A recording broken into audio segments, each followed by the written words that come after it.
Thank you everybody for joining for this in-person discussion, and it's really great to have all of you. And today we are going to focus on reimagining campuses of the future. And as you all know that during the pandemic, we all went through a different kind of challenges, be it any sector, and education was not a different altogether. And what we also observed during the pandemic that organization which had some level of integrated platform, they were able to mitigate the challenges on the go. And when it comes to the education sector, we all face challenges in terms of continuity of learning, continuity of evaluation, continuity of examination.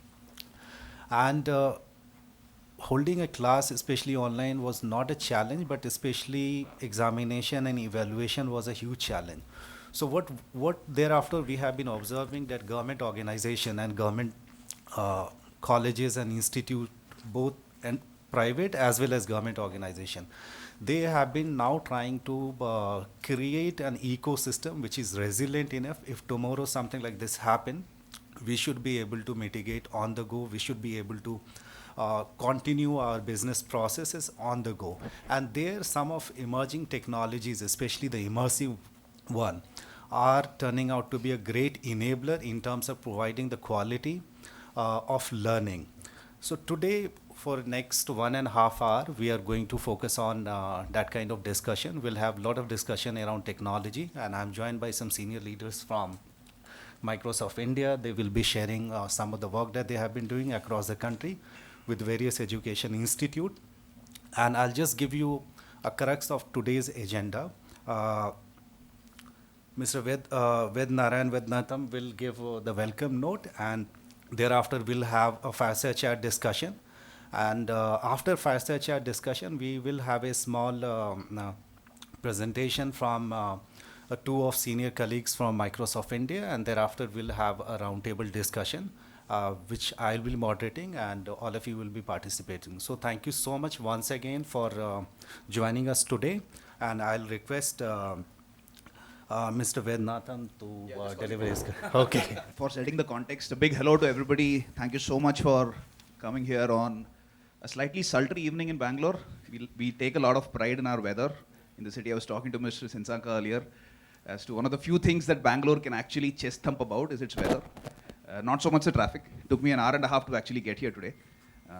It's a little too sultry for our liking. I'm actually from Chennai myself, and I would consider myself weather hardened, but having lived in Bangalore for the last 7 years, I've become a little soft. So anything that goes beyond 30, 32 degrees, I start finding it a little uncomfortable. I know I have some colleagues here from the Gurgaon office who are actually wondering what I'm complaining about. Welcome once again to this session on reimagining campuses of the future. And I have like 3 top of mind items that I would like to essentially impress and land upon you. The first one essentially is on how hybrid learning is the new reality. It is here to stay.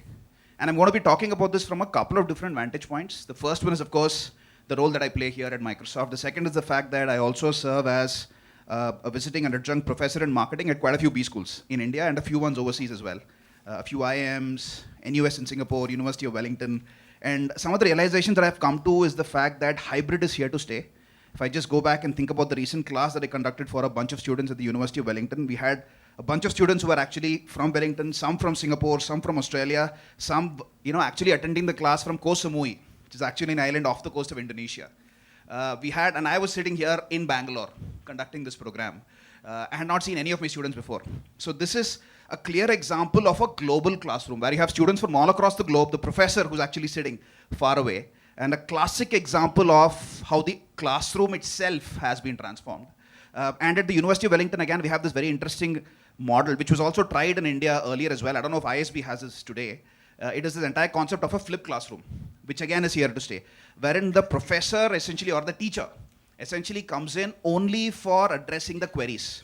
All of the actual content is consumed beforehand. So it makes for a more engaging, productive conversation during the classroom itself. That's been a huge aha moment for me. And I know in India, we've gone through, the pendulum has swung in multiple directions. We started off by having a complete physical approach to education, which was the norm. And we had this huge wave of edtech. I also used to take care of marketing for one of India's leading edtech players, Simply Learn, a while ago. And we had this huge boom of edtech in India. A lot of campuses over the last couple of years, due to the pandemic itself, they converted into complete online mode. And now we're seeing a new normal, which is going to be a combination of both, which will bring in the best of both worlds. And Phygital is certainly here to stay. The second top of mind that I wanted to impress upon all of you is the fact that cloud is an imperative for all educational institutions. I'm not saying this just because I am wearing the Microsoft hat. It really is a logical derivative of the new era that we're actually living in. I'll give you some examples again. There is a huge demand, a particular use case for why cloud is becoming very, very relevant in the kind of times that we're living in. There is a huge demand for technology-led education in India. Back in the day when I was taking care of marketing at Simply Learn, there was a huge demand for big data courses. There was a huge demand of courses on artificial intelligence, machine learning. A lot of these courses also had these live projects built in as part of the course curriculum itself, which required the students to crunch terabytes worth of data. And the education provider needed to have an LMS which could actually store and provide live results for a lot of the queries that these students were actually bringing in. A few years back, I was conducting a digital marketing program for some EMBA students at IIM Bangalore. And these students, they were working professionals, right? Fairly senior people, 10, 12, 15 years experience in the industry, who were actually taking this EMBA program. They also had as part of the curriculum a course on big data.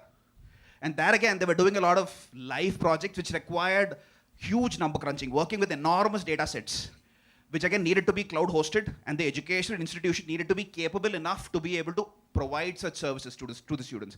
A classic example again of how cloud and technology is actually enhancing the overall learning experience for a lot of students. The third point that I also wanted to talk about before we break into a discussion with Mr. Sensanka is this entire point around analytics. How that's become especially more so important in enabling educational institutions of today and educational institutions of tomorrow to be able to provide a more personalized, unique learning experience as per the learning goals of each and every student. And I'll give you some examples here as well. At Simply Learn, we had this entire concept of an alumni survey, wherein all of the people who had, I don't know if ISB has this or other education institutions have this as well. For example, after every single student who has graduated out of Simply Learn's ranks, we used to send out a survey link to actually gauge how their career progression has been after having completed the course. And we used to measure this progress across multiple different facets, both qualitative growth and quantitative growth. Qualitative ones would be, has your confidence improved? Do your peers and your boss, do they treat you with more respect? This is more qualitative, hard to measure. The quantitative ones are, did you get a salary increase or a salary promotion? Were you actually promoted? Did you actually manage to find a better job prospect? Did you manage to shift your career tracks? And we used to slice and dice this across multiple different work streams, solution areas that Simply Learn used to provide across digital marketing, big data, iOS and Android programming, etc., etc. And we used to bring out a lot of different insights using which we crafted unique learning paths for specific professionals. And all of this again was based on a lot of AI and big data number crunching which happened at the back end, using which we were able to provide personalized learning path solutions for specific students. So if there is an experienced 10 years old, 10-year experienced working professional coming in, who's coming with a technology background, the kind of learning path that this edtech provider, Simply Learn, would offer to that person would be drastically different from an entrepreneur, for example, who's say worked for 7 years and who's now running his or her own business and wants to use digital for growing their company in the new post-pandemic world order. So the kind of course offerings that were made to these kinds of personae were vastly different. And all of this was based on a lot of number crunching that happened at the back end, based on actually looking at historical data patterns, seeing at how students have actually benefited by taking specific courses in their respective careers after having graduated out of that, out of Simply Learn's, ranks in this particular case. Having said that context, I hope that provides a lot of food for thought. Would love to welcome Mr. Sensanka for the panel discussion.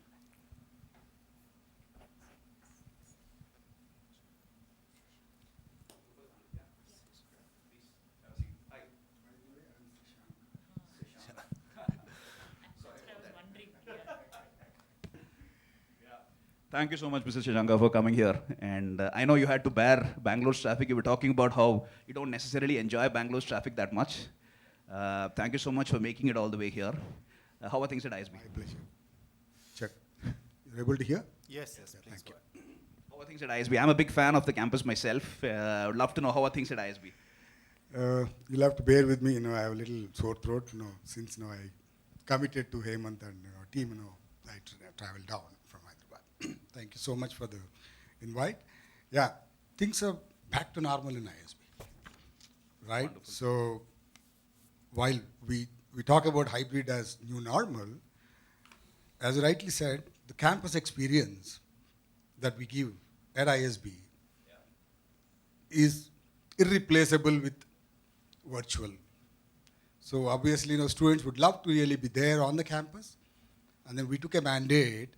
I tell you, 2020 November itself, during the peak lockdown time, that batch students said, we want to come back to campus. And then we made it happen. We enabled it. We took all the precautions. Every week we used to do RT-PCR check to students. Every week at our cost. So while hybrid is the way forward, campuses are going to be there and physical interactions are going to be there. Yeah, very fascinating. When we talk about digital transformation and we talk about the penetration of cloud in education institutions, ISB obviously is at the forefront of innovation in India when it comes to reimagining education in the country. Would love to understand from you, how have you leveraged cloud in order to provide more unique, personalized learning experiences for your students? And I know this has multiple facets, multiple use cases. Would love to pick your brains on how at ISB you've actually used this. Yeah, so I'll start from where we were before March 2020 and then how we were actually transformed. So that will give you a fairly good idea. So as I said again, ISB is known for that campus experience. The professionals who actually come join our PGP course, that's 1 year flagship course of ISB, they would love to have that peer-to-peer interaction, and then they would love to interact with the faculty, those are also residents.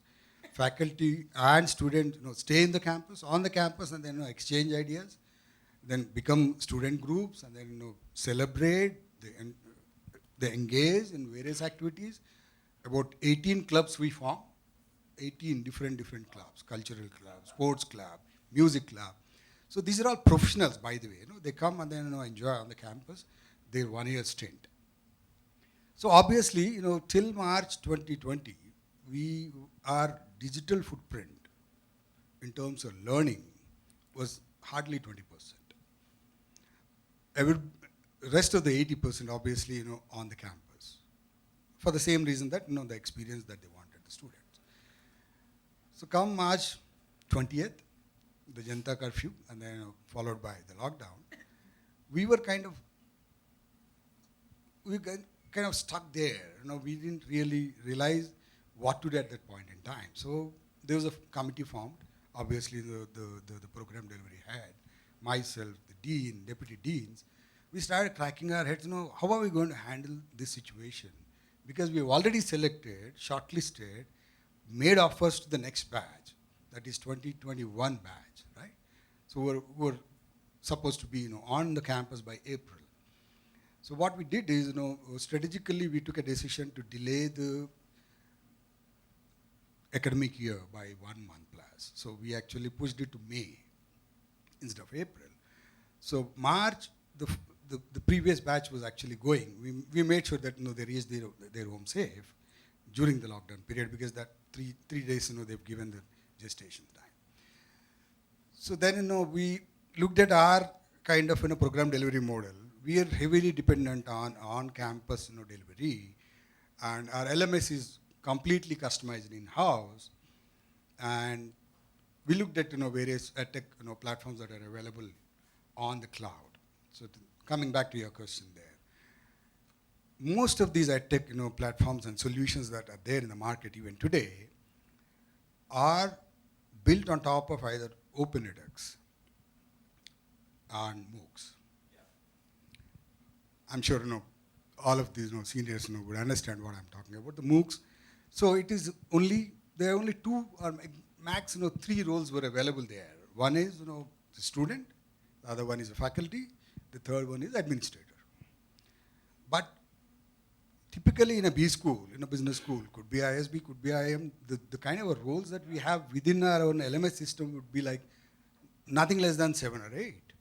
where we will have a course manager, we'll have academic associates, teaching associates, exam controller, RO, faculty, student.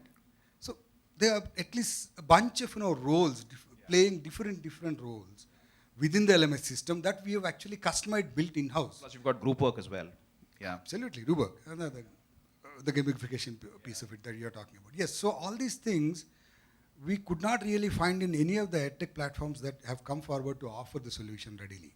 We evaluated, we spent about 6 good weeks, but come April, end of April kinds, we realized that nothing is going to work for us. So we pulled up our socks, and then internally we took a decision, let us actually integrate whatever is required into our own LMS system. So then we looked at what? Plagiarism, right? So plagiarism, obviously, we have lots of tools available on the cloud. We made sure that that's been plugged into our LMS. We also looked at online proctoring tools. We have evaluated parallelly multiple online proctoring tools, and then picked up the best of the breed, and then we plugged into our LMS. And then the course content, where do we actually put it? That's where we leverage upon the capabilities of Microsoft. So most of the content will be video recordings, right? The PDFs or the Word or Excel documents. So we have created multiple channels in MS Teams for every cohort in that particular batch, and then made sure that the LMS is well integrated, connected with the teams, so that I as a student log in, I'll see the relevant content for me, which I'm supposed to work and then go to the class next day. All the videos were uploaded into MS Team automatically. Even today we do that. Thanks to Microsoft, that MS Team works wonderfully, where the video can be transcripted, and there's a possibility of actually conducting quizzes at regular intervals of the videos. So we have made sure that we have leveraged upon various cloud aspects. It's not just one particular piece of it. And then we plugged all of them together, and then we also integrated the LMS with my SSO, single sign-on with Azure AD. So that, because students were sitting at home, anybody can log in and impersonate, and then learn. At whose cost? At ISB's cost, right? No, we didn't want that. So we made sure that we also implemented multi-factor authentication there, so that only that particular student with a OTP or with a PIN or with an approval through MS Auth will be able to log into my system and then learn. Does that answer the question? Yeah, absolutely. It's very fascinating how technology and cloud adoption can actually help you drive business results and business impact in the context of education, obviously. One, obviously, is security, which you just briefly touched upon. The other essential point, which I would love to pick your brains on, is in this entire concept of class engagement and class participation and course completion rates, which, at least from my previous education background, I knew was extremely important. And there is very strong correlation between how students actually participate and engage in a class with their post-course actual success. So if you could talk about how you briefly touched upon it, Mr. Shashanka, if you could just double click a little more on how you used cloud and technology to drive greater engagement and participation in the class itself. So to begin with, actually, for every academic year, the PGP students we get onto the campus, we conduct something called O Week. It's called Orientation Week, where every student will get to know the other student. These are physical activities, some kind of games, collaboration activities. We used to conduct physically on the campus so that they become close to each other, get acquainted with each other, and then form their own favorite groups. So all these things we have actually converted into cloud. We have moved everything from physical to cloud. Again, thanks to Microsoft there, we have made sure that we have leveraged upon, and of course, Zoom is also there, obviously, for breakout rooms we have used, and then created those channels within MS Teams, as I said, for the cohorts, for the student work groups. We have engaged in such a way that we also ingested gamification there. You attend a particular quiz and then you get a badge. You successfully complete that. You get a badge. It's a logical badge. It's not something physical, right? Hey, you won this badge kind of. So we made sure that, all the physical activities that we do, even today, right now I'm talking about, at this point in time, the O week has been completed for 2023 batch, and we call the next sessions are also going online at this point in time, which is called digital learning. Right? So we call it a digital head start, DHS. So this is going to be 4 weeks from now. Post that, we are going to get students onto the campus. In next couple of weeks, I think they're going to finish that, and then we're going to get the students onto the campuses. So gamification will obviously create that kind of enthusiasm in students to stay connected with their peers, with their faculty, and then, as I said, since the collaboration tools are available today, that's where the connect happens. Whether they are physically in one place or not, doesn't matter. They stay connected all the time with the faculty. They can reach, ping, faculty, can I have a one-on-one with you? Yes, guys. So those are all recorded, by the way. Every minute is recorded there, so that they can refer in future. It's fantastic how ISB is actually leveraging the best of technology with the best of in-person human interaction to actually deliver personalized, best-in-class educational experiences for your students. So kudos on that. Some fantastic work there. And if you were to, Mr. Shashanka, think of this entire facade of technology. You've got certain aspects which are actually apparent, which are in your face of the student. You can actually feel that, right? For example, some of the gamification elements that you spoke about. There are certain invisible elements which are behind the facade, which still add a lot of value in delivering unique experiences. One obviously is security that you spoke about, and making sure that the right student has access to the right resource. Maybe you could expand on that a little further. And the second point, what I would love to pick your brains on is this entire aspect of analytics. What kind of reporting and how do you leverage the power of data to actually do deep research and deliver again in future more great learning experiences? See, through LMS, we were able to achieve those analytics obviously in the past also, right? Now, in terms of grading of the students, right? So we have various levels of grading. For grading, obviously, we look at various aspects, not just only learning and writing the exam and then getting the marks, but how much the student is involved in a particular activity. We assess that. How much of a time he spent on the platform, what kind of a learning he has done. So as I said, these, the assignments that we do online through cloud, we get the results of each and every assessment that sits in the student's portal. He can visualize on a scale of 1 to 10, where do I stand? So end of the day, there's no confusion at all.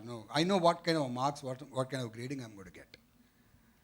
Right? So where I need to really improve upon, right? It could be peer learning. So there could be a pure case study only on peer learning, right? Or cross-industrial learn. I come from healthcare, but I've been assigned a task of manufacturing industry-related case study, right? Because I'm becoming an MBA. Of course, we don't call it MBA here in ISB. It's PGP. So once I hit the market, tomorrow when the placement happens, I can get picked by healthcare industry or a manufacturer or a consulting firm or an education firm. You never know, right? We should be ready for all. So that cross-industrial experience, how do you gain? Everything is being tracked there.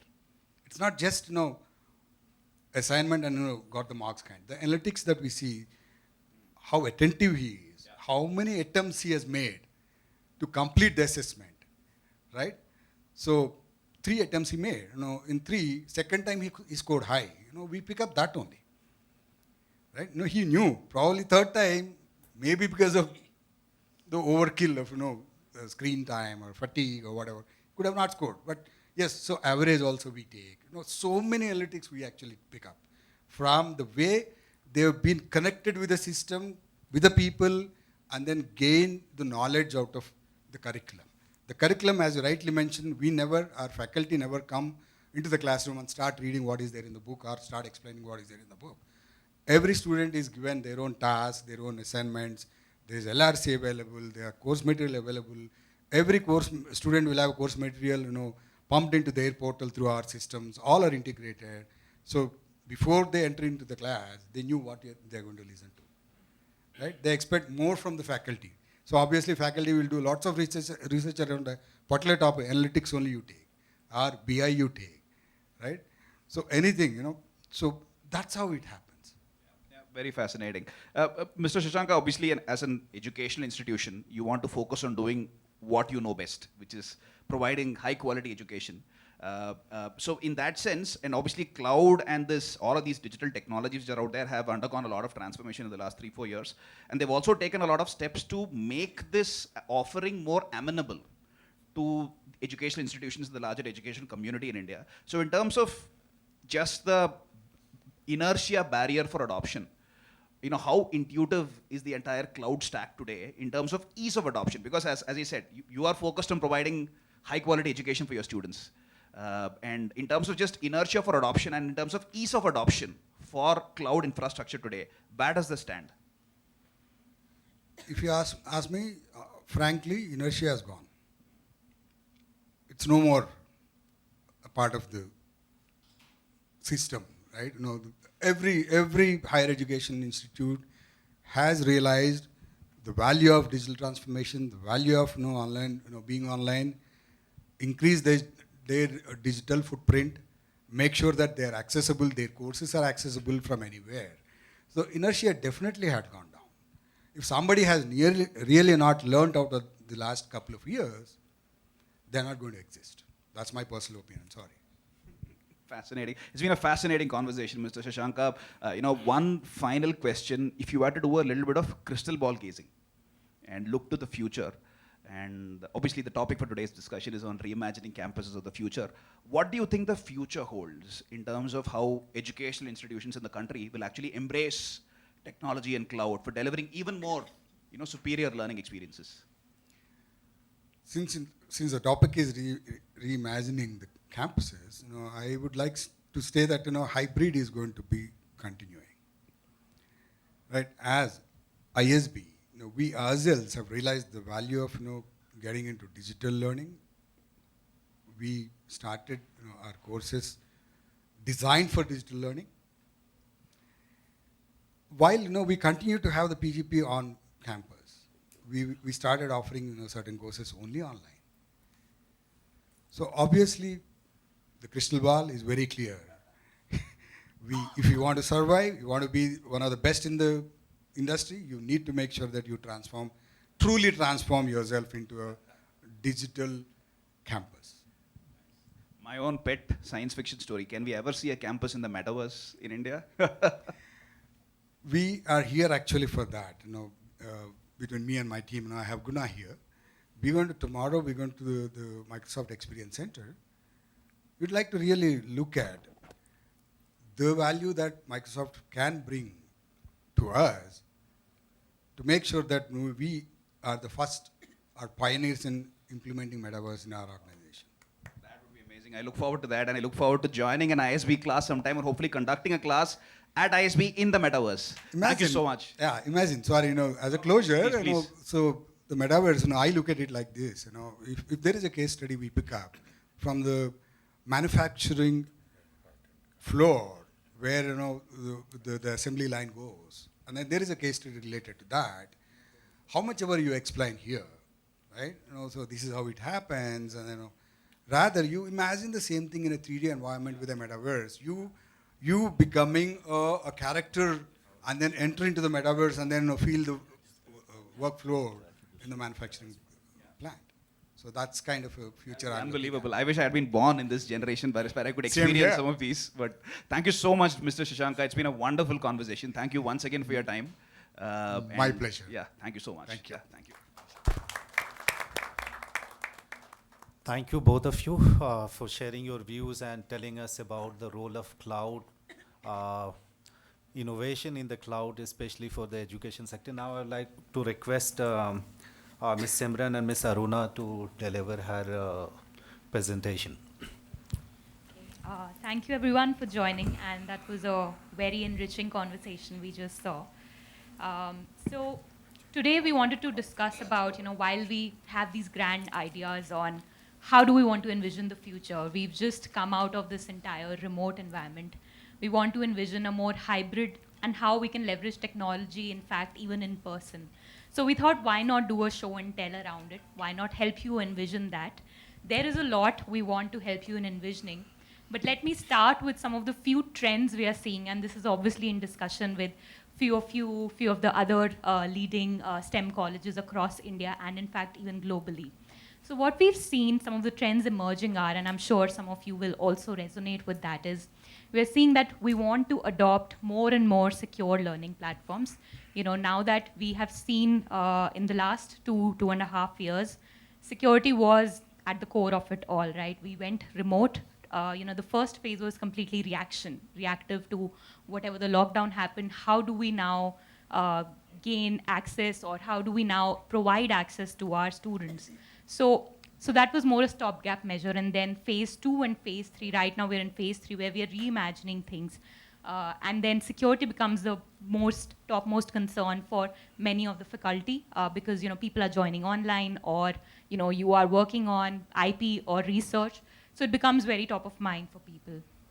And then we realize that it's not just hybrid, it's multimodal now. People want to access courses anywhere, anytime. They want access to their faculty. They want to ask questions. So it's all about, it's no longer that some class members are in the classroom, some are outside. It's also about when and where can they access.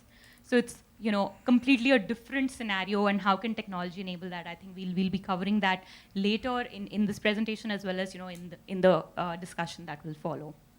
And then personalized learning experiences. This is something, we very briefly touched upon. And that's the opportunity that remote learning really brought out to us, right? How is a student actually faring in the classroom? Not just through grades, or not just through practical exams, but throughout the course of the duration, you are interacting with them. So you are able to see that, okay, if I'm a student, then the teacher can see, am I logging into the class on time? Am I submitting my assignments on time? Am I interested? In fact, now we've gone to the equation of emotional quotient as well. Are students feeling well? What's the well-being of those? So all those aspects are now brought into with the help of technology. Some LMSs, in fact, even Teams supports all of this. So how can we leverage all of this rich data that we have and convert that to very actionable insights and decisions? And then the next, data-informed decision-making. Obviously, how are we using all of this rich data that we have in terms of, are we getting the right students into the classroom? Are they performing well? What kind of decisions you as institute leaders need to take in order to attract the right talent? So all of those aspects we'll be covering. And maybe if you could also share, some of the topmost outcomes we realized when we were speaking to some leaders was that, we first start with the admission goals, that, this is probably top of mind if you're an institute leader. You're thinking about how can I engage more a lifelong learning, more an enriched experience. Secondly, building a student community. How can you engage the students, right? Students simply coming into the classroom, we've seen. I've been a student 5-6 years ago, and we just used to go into the classroom, probably take some notes, and then go away. How do we actually ensure they're engaged in the classroom? Gamified learning is one aspect. Immersive learning experience is another. Are we leveraging all of that? So all those aspects then, and then bringing in a connected experience to enrich that, that's something which is also one of the outcomes we've seen leaders focus on. The third box, which is the leftmost over here, which is about research. Many of you will have researches going on in your organization. How are you leveraging cloud? How are you leveraging cloud computing to enable all of that? Those were, again, some of the aspects that we realized are focused upon.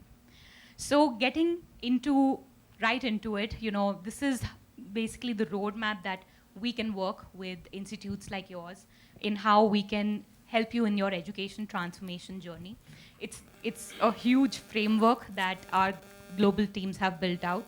Students, so I'll just maybe walk you through like the top 4 things. Student success.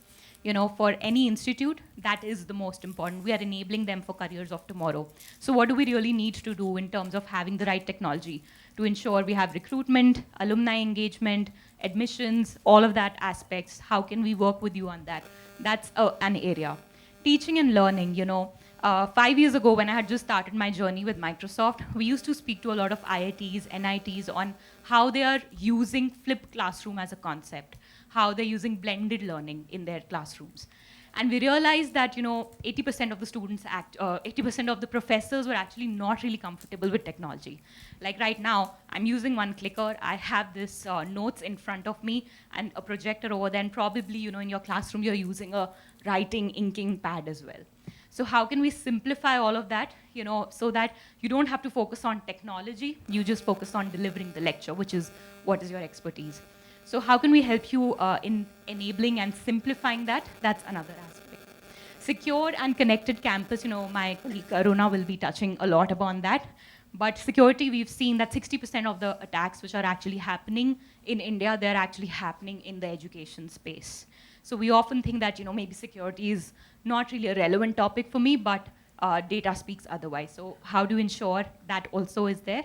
So these two aspects today we'll be covering on teaching and learning, and secure and connected campus, and giving you a little bit of deep dive.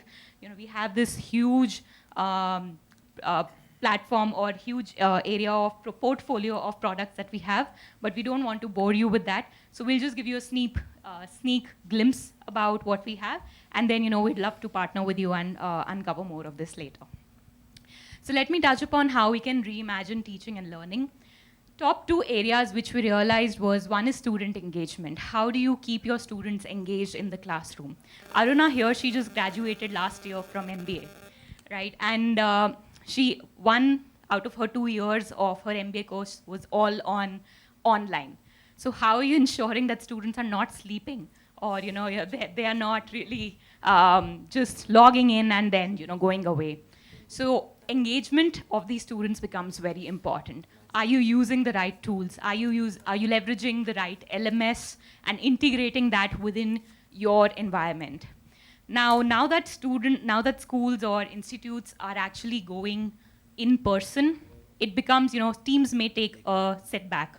But how are you leveraging even after the students have gone home, or post collaboration? How can you ensure all of that? So that's something which will help you. So over here is an example of how Moodle, which is one of the LMSs, is getting integrated within Teams, which is our collaboration video chat software.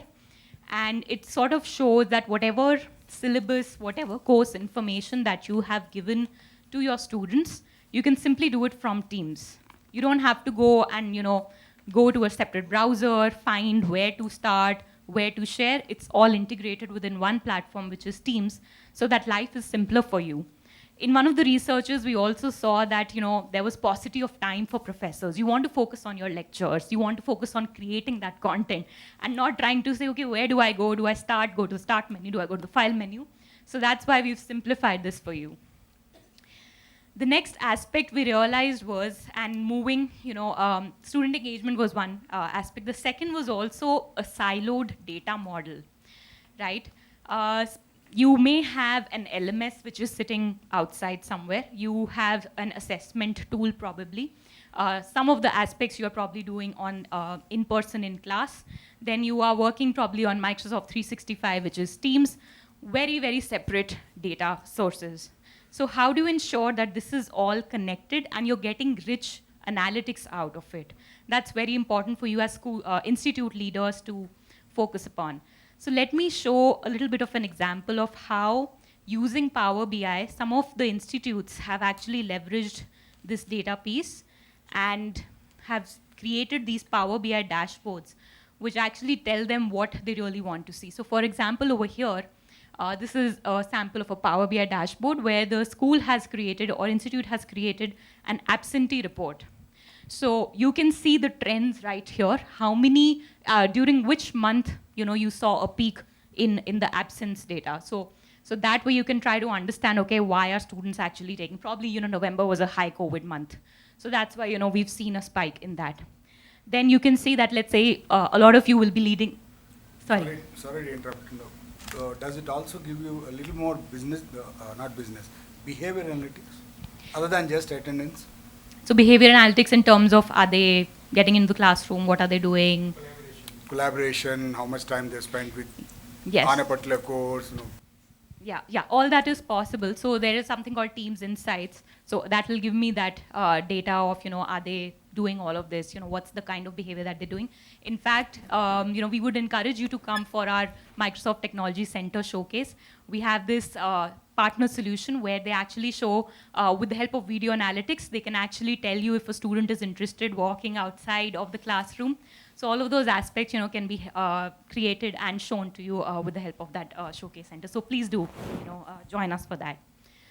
Right. So just coming back to this. So a lot of you might have number of schools or number of institutes or branches. So you can then see which particular branch of mine is not performing well, how many, by which subject are students not. So this is just an example, but it'll help you in envisioning the road that, this is how you can leverage technology. Let me take you to another example where this was created by one of the global institutes where they're showcasing the college scorecards. So now, while, you might think that I have Excel to do this, why should I really go for a Power BI? But it'll help you in envisioning all of these in one source rather than going to 10 different files. Over here, all of these are probably picked up from 10 different files. So you don't have to really deal with 10 different files. It's just everything is in one place. So that's the idea of Power BI. It integrates from various different sources and helps you in taking data-driven decisions. Okay, and then we come to, in fact, one of our Indian examples where the state of Madhya Pradesh actually worked with us and created this entire dashboard. This would be something which will resonate with all of you, how are engineering placements actually happening? In which particular location of mine have I had the highest number of placements? How has the admission versus placement actually taken place? So all of these trends will help you in really making the right decisions, which branch is doing really well. So this is, again, just a sample of the way you can look at data and also make data-based decisions. I will now give it to Aruna, who will walk you through the security part of it. Thank you. Thank you, Simran, and very good evening to everyone.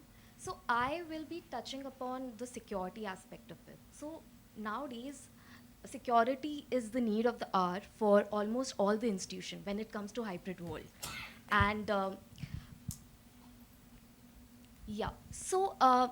based on my conversation with a lot of institutions and customers, there are few top of the minds that I would want to focus today. And also, as Simran mentioned, that the life cycle of the institution, so there will be different stages, and underlying every stage, there's a need for security. So starting with ensure security login. So as we look at this hybrid world, the importance is that the faculty and student who are logging for, irrespective of which area, they are logging securely, which means that a student today would not have access to one identity. There will be various identities. For example, a student might be logging into LMS system as assessment system. There will be different third-party resources, because now learning is not restricted to just classroom. It's beyond that. And when student is accessing so many resources, it becomes very important that they log in securely. Moreover, nowadays, if we look at the identity access management aspect of it, the majority of compromises that happens are because of the identity being compromised. And if institution take the first step, that is to protect their resources through strong identity and access management, this would take the first step towards security. Now the second aspect is visibility across network. Now, all institutions would have those IT admins, and there might be very limited resources. There will be 3-4 people looking at entire institution. You are looking at identity, you are looking at devices, you are looking at other infrastructure network, various aspects of it. Now, sitting at one place, would you get that visibility? That is something you need to ask yourself, whether your institution has that portfolio, sitting there and looking at every aspect of it. Because if one identity compromisation happen, will your institution should be in a position to see that this identity is compromised? Second would be with respect to this device is infected, and there would be more into it. For example, if your device is up to grade or not, is that proper patching happening in your institution? These are some aspects which institution need to think about. Third is data protection. Now everything boils down to data, whether your data is protected or not. So in that case, data could be your personal data, it could be research data, it could be even the normal conversation that you're having through mail, or even the normal chat conversation. So none of the information should leak. So that's why data becomes very important. And data could be secured. It could be secured in different ways.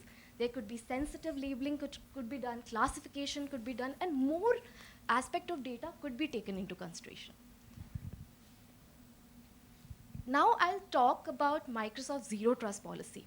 So Microsoft Zero Trust policy says that instead of assuming everything behind the corporate wall to be safe, assume there's a breach and verify every signal that is coming from the network. And this also says there's never trust, always verify. If you see any login, for example, in your institution, there's a person who always logs in at 9 a.m.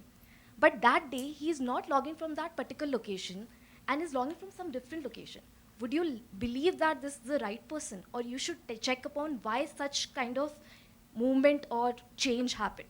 So this is the policy. These are some of the critical touch points that institutions should look at. One is identity, device, data, apps, infrastructure, and network. And there's more to it. And all these areas are important, but today I'll be only touching about the visibility aspect. And Microsoft would love to partner with you with respect to any of these areas. Okay, so I will just showcase on what Microsoft Zero Secure Score is. Now, this is just one level. There's more beyond it. But this Microsoft Secure Score enables you to get that visibility across your institution. That is giving you a security posture. One would be giving you visibility across your identity, apps, devices, infrastructure, everything. Second thing, it will also give you understanding on what you can do around if an alert comes. What kind of improvement you can do to improve your entire security posture. And third part is with respect to what kind of capabilities, workflow you can set for your institution, ensuring that always such kind of an upgradation and implementation takes place. So this is a secure score, which will actually give you an understanding of what is your current status of the institution. All your devices, identities get connected here, and it will give you a total posture with respect to you can drill down across different aspects. Maybe identity, you are 100%. Devices, you need more improvement. And there's app also where you can work more towards it. And moreover, you can compare it with your peer institutions as well, whether you are in that particular benchmark or not. And once you have identified what needs to be done, you can work towards what kind of solution, what is next I need to do. It will give you all details on you need to upgrade this particular system. You need to work towards implementing multi-factor authentication. So it gives you all those understanding. And rightly towards working towards giving you the right action that you need to take. And also it will give you a report telling you that what is the real-time scenario, what kind of historic reports you can go and do analytics on. And this is the way you can see that these are the secure score, these are the comparison, and what more you can do around it. That's all around security. So I would like to end here by saying that these all are the areas that we only touch upon teaching and learning and security. That is some part of it. We didn't cover everything, but we would love to partner with you with respect to any of these areas where you need understanding on and something we can help you with. That's all from my end. Thank you. Thank you so much. So now we'll move to the roundtable discussion, and I'll introduce each one of the panelists. And today I am joined by Dr. S. Vidya Shankar, Vice Chancellor, Karnataka State Open University, Professor Dr. Kuldeep Kumar Raina, Vice Chancellor, MS Ramaiah University, Bangalore, Dr. Balkrishna P. Shetty, Vice Chancellor, Sri Siddharth Academy of Higher Education, deemed to be University, Tumkur. Right. Professor Dr. Y.S.R. Murthy, Founding Vice Chancellor, RV University, Bangalore. Professor Gopal Krishnan Joshi, Executive Director, Karnataka State Higher Education Council. Dr. Niranjan Raj S., Director, Karnataka State Open University. I am also joined by Dr. Sanjeev Kumar Shirvastav, Chief Operating Officer and National Coordinator, ISTEM, Center for Nanoscience and Engineering, Indian Institute of Science. Professor P.D. Josh, Professor of Strategy at IM Bangalore, Professor in charge for New UG Campus, Indian Institute of Management, Bangalore. I'm also joined by Geetha Krishnan, Head Digital Blended Learning Program, Indian Institute for Human Settlement. Uh, Colonel Shankar M. Ganigi, GM E-Learning and Faculty Development at Nettur Technical Training Foundation. I'm also joined by Sen Sanka Pemaraju, Director Enterprise Technology at Indian School of Business, Hyderabad. Sasanka. You both made a mistake. So difficult. So I never came across. I wrote in Hindi, but still I made Here a also mistake. they made a mistake. Yeah, that is right. Anyway, I'm also joined by Ms. Suchitra Kuluri, Director State Government Channel for Education and Government, Microsoft India. And we also have Mr. Sandeep Bansal, Department of IT from Riva University. And I will also be joined by Mr. Veda. Right. So thank you so much, everybody. And I miss your name, sir.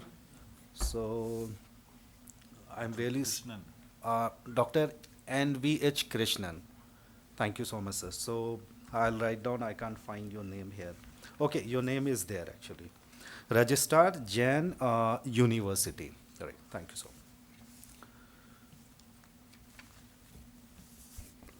So I think during the welcome note and fireside chat discussion and Ms. Simran and Aruna's presentation, we have set the context that cloud is the de facto platform for innovation. And even in education sector, as sir mentioned, that there are a lot of things that is happening with the help of cloud. And we also realized that during the pandemic, we realized that the technology is a way forward. And whether you like it or not like it, but there is some element of technology we all education institute have to imbibe.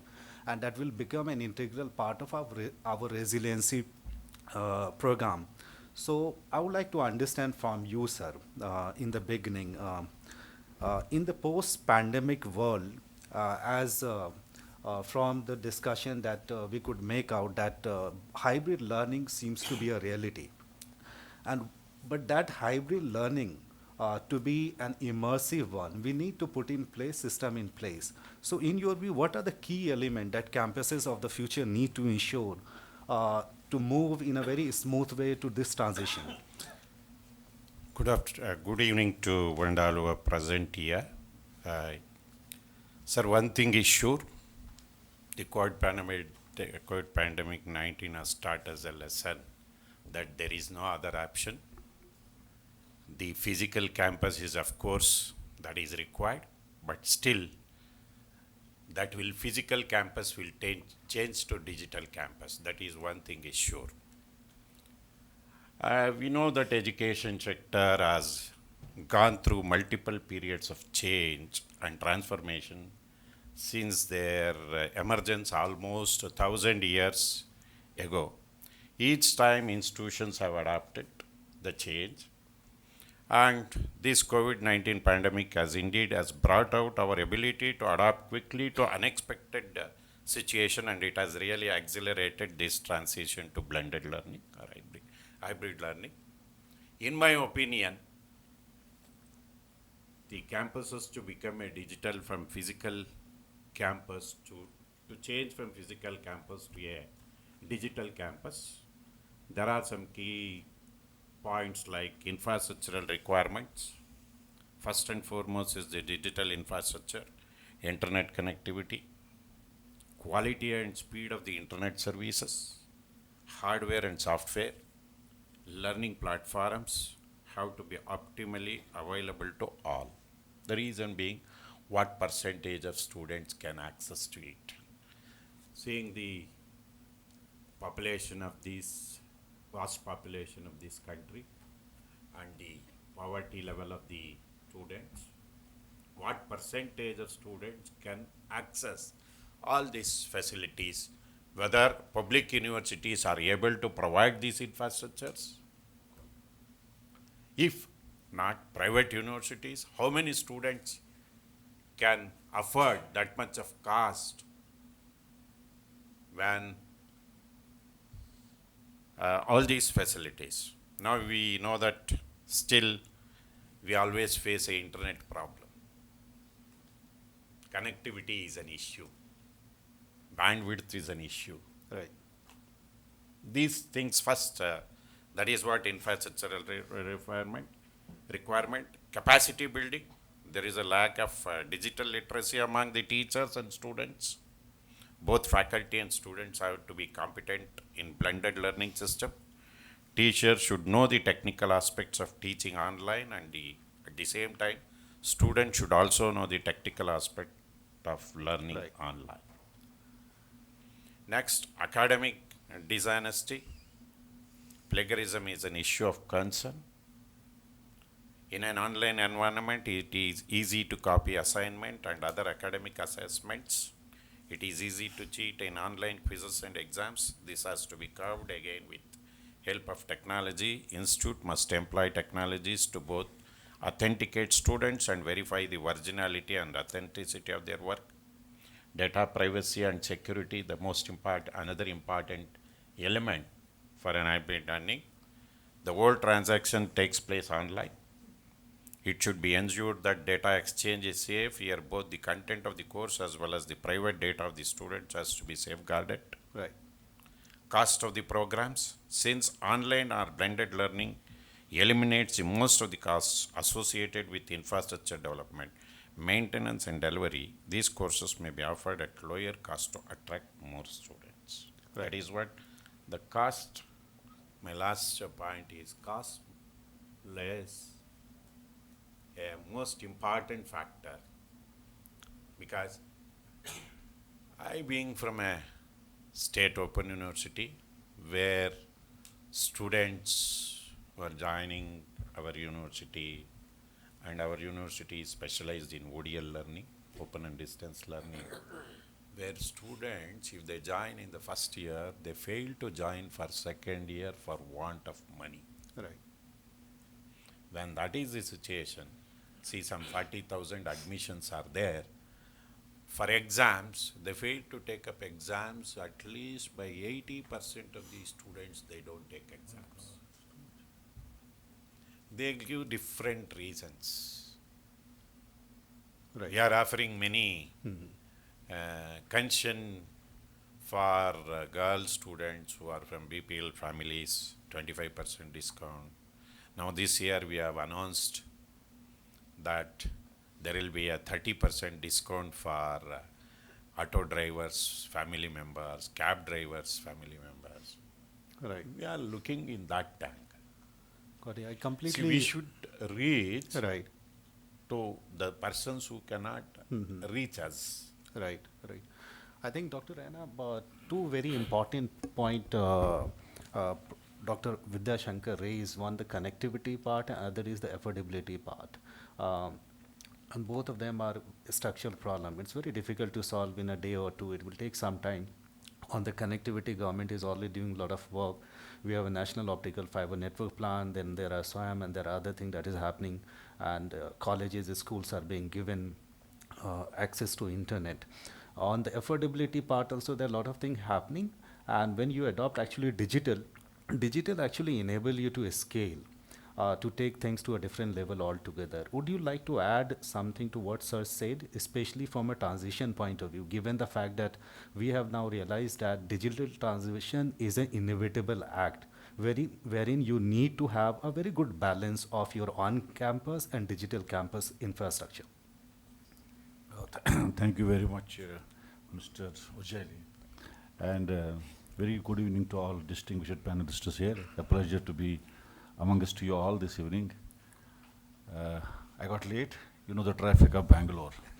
So I used my all digital tools to see that how much time it would take me to reach from Makery Circle to this place. Some roads blocked. Low bandwidth.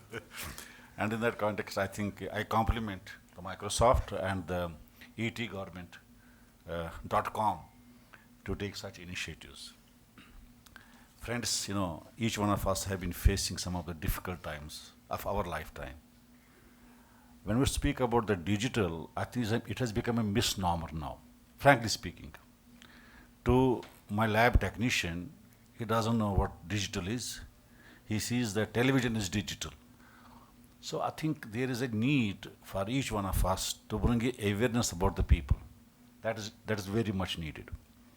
When I was listening to Mr. Vidyashankar, and my question is, how can you take it from there? I think there are many difficulties. I come from a private university system. It is better in many ways, but we have our own challenges too. The challenges come from what a student wants to learn. Are we giving him that component or not? What teacher knows how he, in the shortest possible time, can translate into the learning and adaptability skill of the learner. The challenge is learner ready to listen? Because today it is with the help and support of Microsoft, which gave the Windows first. From Windows there came many more things. The digital platforms have a lot of information today. To choose the best is becoming really a very, very difficult task for the teachers and the students too. And when it goes to third tier, which is the examination and the evaluation, the challenges become more visible from delivery, adaptability, accessibility, and then translating into what a teacher expected. A country which has been following the face-to-face classroom teaching for so long and suddenly shifting to the digital platform is not easy.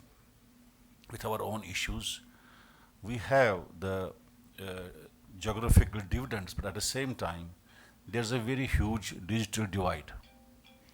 Our students do not come from the same level of the economic background and the affordability. There's a huge broadband spectrum.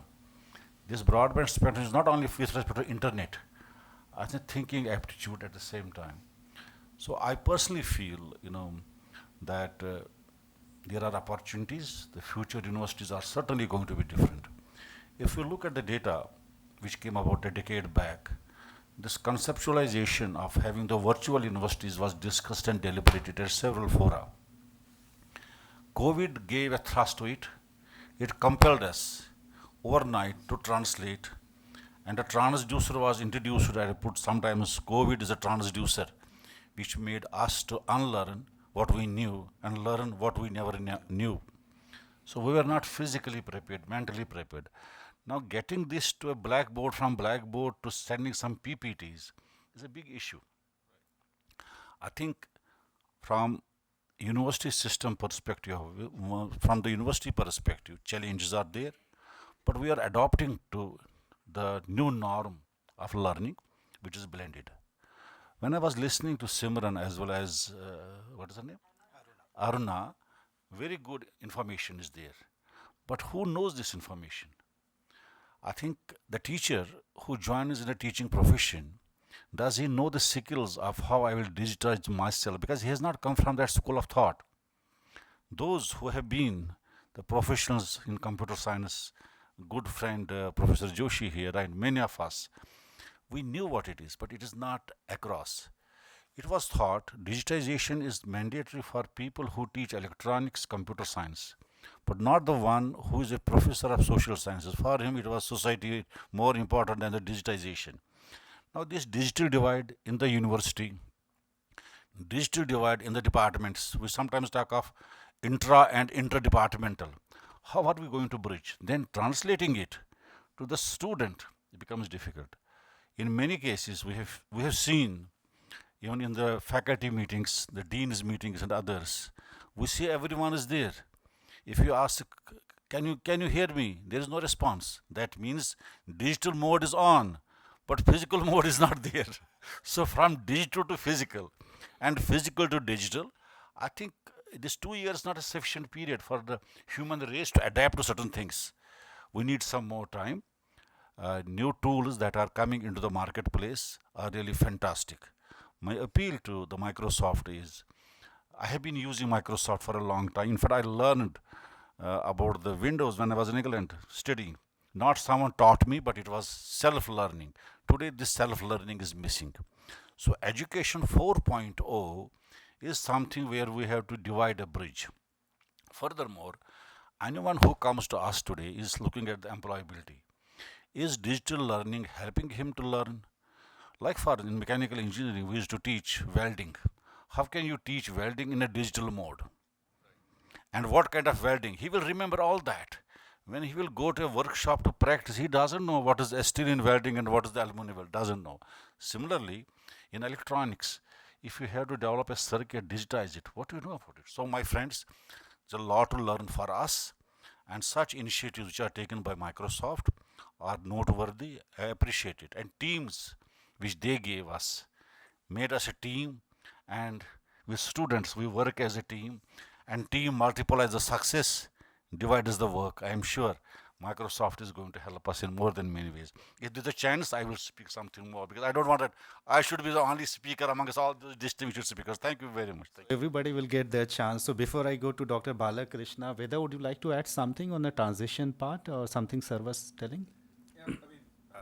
Like we discussed earlier, hybrid campuses are the way forward, and cloud is here to stay. The post-pandemic new world order, the campuses of the post-pandemic new world order will look a lot different than what they were during the pandemic and pre-pandemic. Well, pre-pandemic was primarily physical. During the pandemic, it pivoted to the digital mode. It went to the pendulum swung to the other end of to the other end. The new normal, so to speak, will be a combination of both, and it will bring to play the best of both worlds for sure. And also one thing what Sir was saying that giving, let's say an IIT, not ITI student, and they would like to learn something about as to how to solve a certain problem. So do we have an immersive kind of content available which can give them a 3D experience?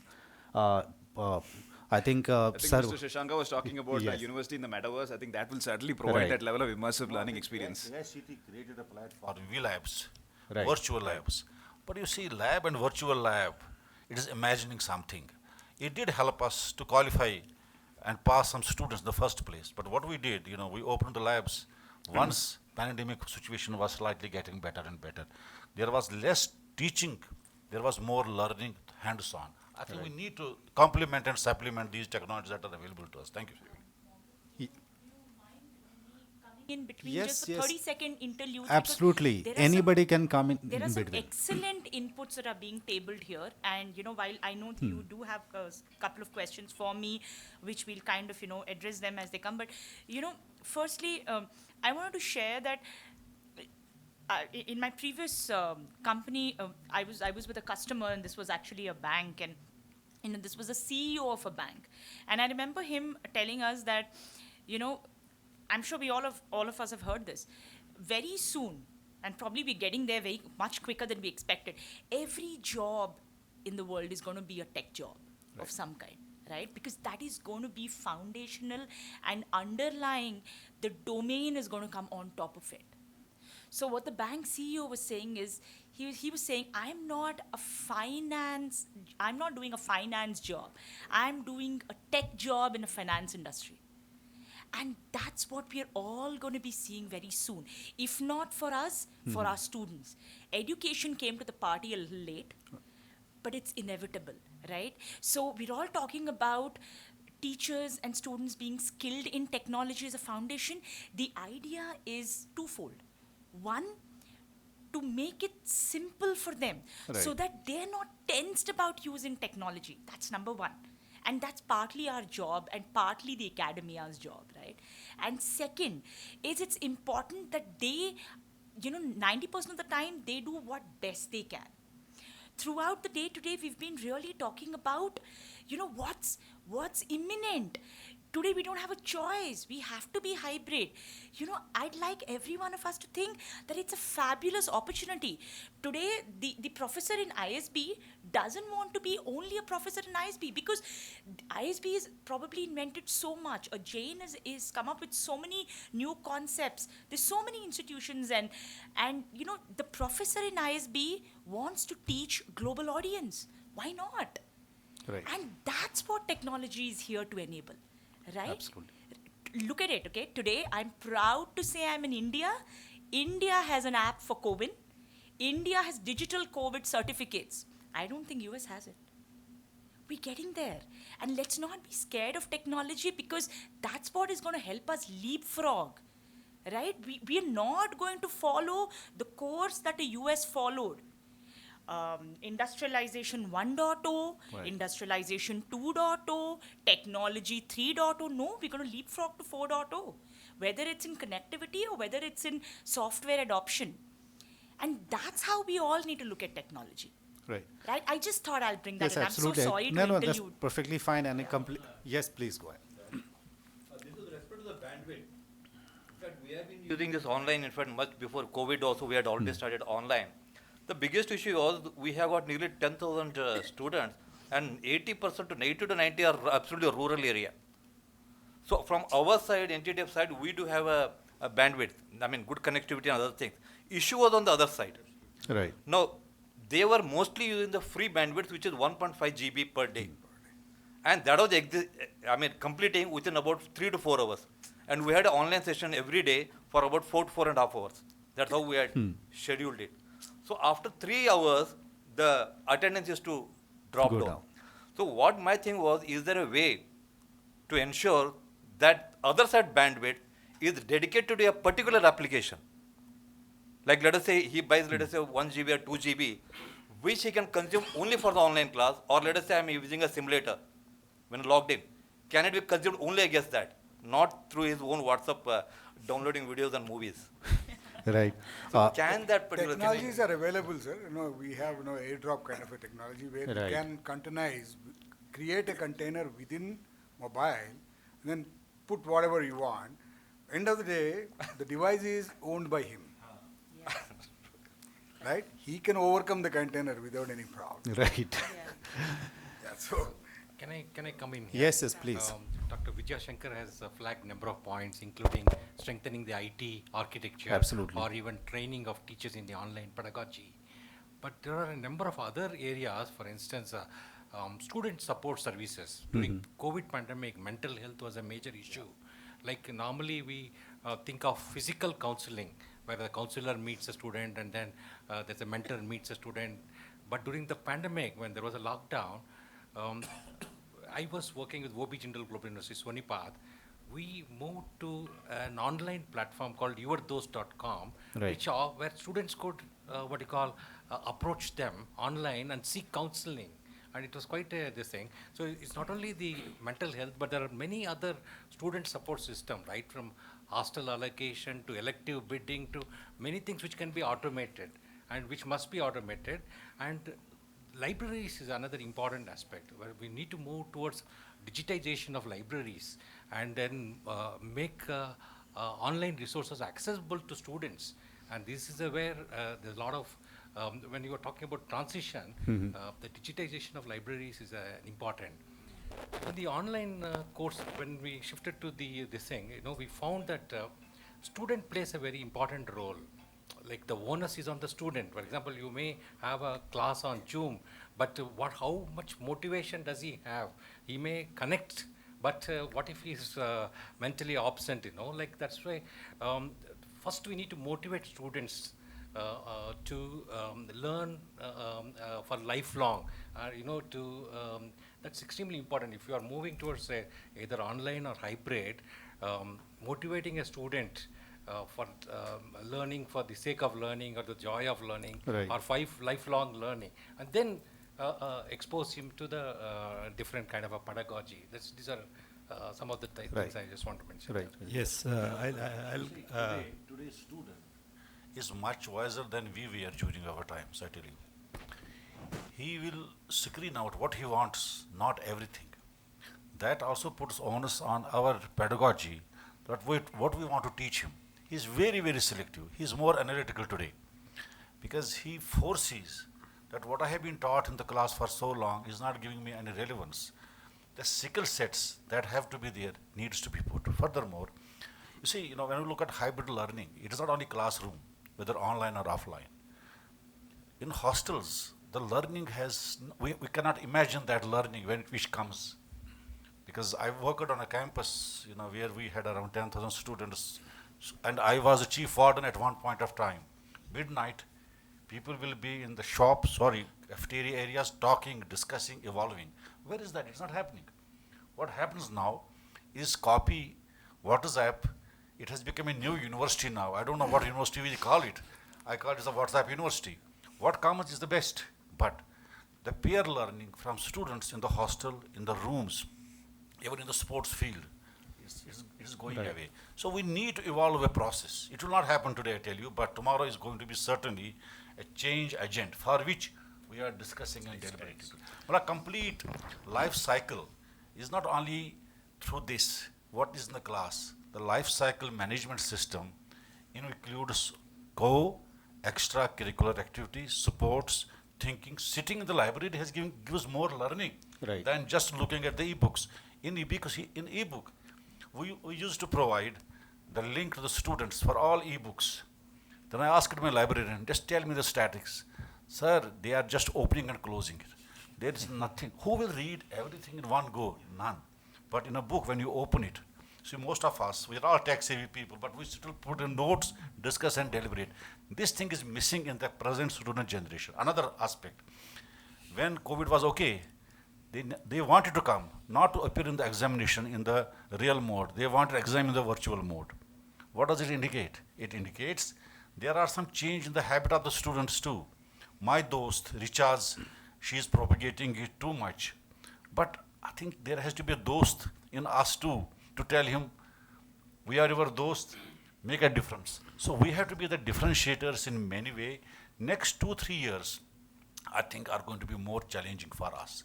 Till we develop the tools which are acceptable not only in the university system, we speak 18 years and above. If you go down 18 and less, the challenges are more there. Rural schools have more challenges. I think I appeal to the Microsoft team, can we go to that school level as well? Sorry. You wanted to add something, sir. As far as this acceptance of this technology is concerned, we have a very peculiar experience. Before the pandemic, everything was normal, and due to pandemic, we conducted the exams, open book exams, and all the classes online. And now after this pandemic, when we started the regular courses, students are not ready to come. Right. Half of the students didn't take the regular exams, and others are asking, why don't you conduct the class online itself? We don't want to come. Right. So acceptance is there in students. They have shifted quickly. So that brings to what during presentations Simran's mentioned that you as a administrator of a college and university need to have a better visibility across your entire ecosystem, including your network, your data, whatever you have, your one-to-one conversation with the student. And as you said that there is a broader understanding within a student, and they are open to experiment with the digital. And the challenge that we are facing within the university system, because we do not have enough resources who's skilled enough to possibly use the immersive technology, something like that. So would you like to add, Suchitra, especially on a part, given the fact that hybrid learning somehow has become de facto, that is happening. There is a broader understanding also, as Sir mentioned. So what are the key pillars that education institute, while embarking on a digital transformation journey from education perspective, some of the key things that need to ensure? I know the Simran has already mentioned a couple of things during her presentation. If you could add to that. Yes, please. Can I add a couple of points so that she can take? Yes, please. To me, blending is a risky thing. When you know that this is the only way, it is very easy to go that way. We all were teaching. Right. And then suddenly everything was closed. We all went on screen. Now that was a quick reaction. That was the only option. That was very easy. All of us. But then today, what did we learn out of that quick, sudden, knee-jerk reaction? Did we ever measure what happened to both teachers and the taught? The measurements, those systems where measurements are done and people have learned, they are realizing that this blending, it means it requires a certain amount of maturity, both in terms of understanding technology and in terms of understanding what is learning and how learning happens. Right. In the absence of which we are seeing, currently the versions that we are seeing are hysteric reactions to, we just want to try everything. with full force, brute force. There is no intelligence involved. So that is one type of the story. There is another type of the story. There are people who are innovating, trying new things, but they are remaining individual experiences, those innovations. They are not becoming system memory. Because we are lacking measurements. We are lacking measurements, and systematic measurements have to happen here. I will bring another dimension here from systems perspective. That is, we still have the old 75-year-old, the way you have 75-year-old constitution, we have hundreds of year-old practices and regulations which are never changed. Today, in a blended environment, it is becoming suffocating for an innovator to try and apply new things. We don't recognize certain basic changes that have happened. Right. We don't even accept it.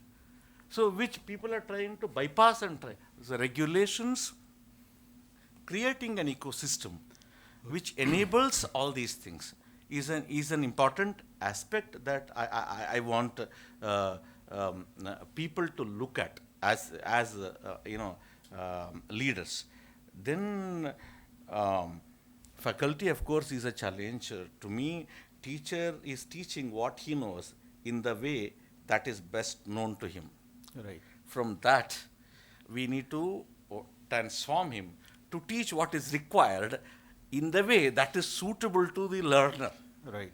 This is a fundamental shift that has to happen. And I'm asking, I have come here today. Okay, I will also tell you my context. I'm not from Bangalore, nor am I from IITs and IIMs. I'm from Janpat. And I have worked in private institutions. Now I'm part of government. My mandate is to reach large section of the society in a friendly and affordable way. How do I accomplish that is the challenge. It is not impossible, but that is our mandate. I don't even want to use that phrase bottom of the pyramid because it is abused. It's abused. I don't want to do that. So to me, one of the biggest challenges is, how do I redesign learning ecosystems, keeping equity and access in mind, without compromising on quality. Every time we have compromised quality and offered substandard things in the name of equity and access. But today, India, as you rightly said, India is in a position to offer quality education, keeping equity and access in mind. So we need to really challenge ourselves. These are some of the concerns that I have, and if you ask me, the hybrid learning systems, to me that's a. Why do students come to campus, sir? This is the question as academics we should ask. Why did people come to me before pandemic? If I want them to come to me, come to my class and campus, what makes him come to my campus? It is not because I take attendance he comes. If I am offering him quality learning experience, if I am able to design such quality learning experience, then he will come. Otherwise, he will not come. Compromises have been happening, both in physical as well as I'll add a few things here. Basically, I'm from a medical college. We have two medical colleges, so I'm a doctor. So digital education may be difficult as far as a medical education is considered. It should be physical education. But whatever it is, what I'm telling is technological revolution or industrial revolution, we are trying to incorporate into educational revolutions because the technological revolution is happening and we want to, force onto our students. How far we will be successful in that is very, very important. I'll give you two classical practical examples here. I'll tell you about 15 years back, ISRO, Indian Space and Research Organization, they taught satellite education. We gave satellite education to almost all higher education centers and these high schools. I'll tell you, we failed miserably, number 1 point. That was one of the technical projects we took as far as the government is concerned. Number 2, Rotary and other education institutions started giving laptops free of cost for high school students. We failed miserably in driving digital education to high school students. And the one thing which I would like to tell, whether our students are deprived of education, of technology or not, that is a fundamental question we should answer. I would like to say that our students are not deprived of any technology. And this particular instrument, if I show you, it has got much more computing than what was there for the first space to moon. That much computing, more than that computing is there in this particular this system. And I would like to tell you, nobody has taught my student how to use this particular instrument. So I would like to say, there is no dearth of technology for my students. Right now, if you log on to any particular YouTube or any particular Coursera, edX, you can get any course, any lecture, anything right away to any student, number one.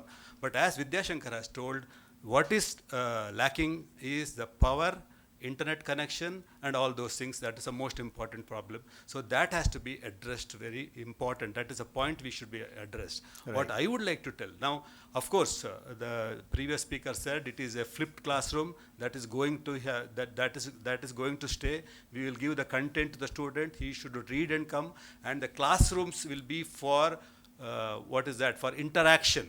And it is for answering the questions of the students. There are one-way classes are gone. There are no one-way classrooms. The classrooms are always should be interactive. For that, digital education will always help. Today, I can access any talk, any lecture, any whether the heart is functioning, how the kidney is functioning, how the brain is functioning. I can access it right now and right in this place without going to any college, any institution. I can get that. So that is easily accessible. Right. So what is important here is improving as everybody has put it, improving the intellectual energy of the student, the motivation of the student, identifying the talent of the student. I think for that, digitalization should help us to identify, to motivate the intellectual energy of the student. That is most important. Right.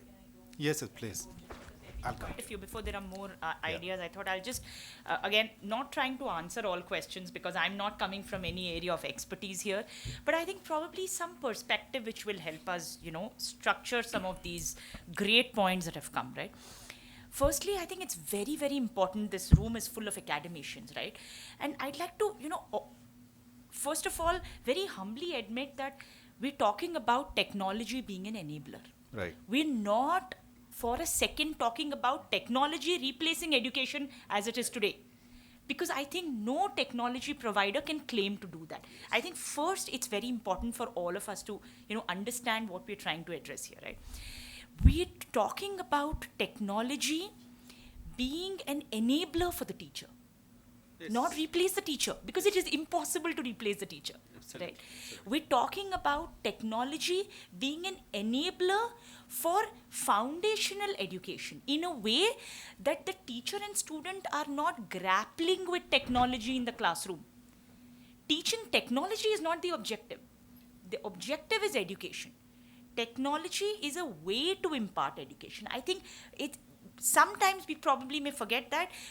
We in Microsoft are absolutely cognizant of that, right? So we want to be discussed as less as possible in the classroom. The software should not be discussed in the classroom. That is our objective. The software should not be dealt with in the classroom. That is our objective. It should be so mainstream that the administrator at the back end of a technology or of any institution has taken care of it so seamlessly that the teacher and the student not be bothered about it. I think that is the crux of the problem that we are trying to address. The technology should be acceptable to the student. We cannot enforce technology to the student because we see so many people coming to the universities. To that point, I think the question is not about acceptability and enforcement. The question is about what is in vogue. If technology is a trend, then students and teachers will have to learn it.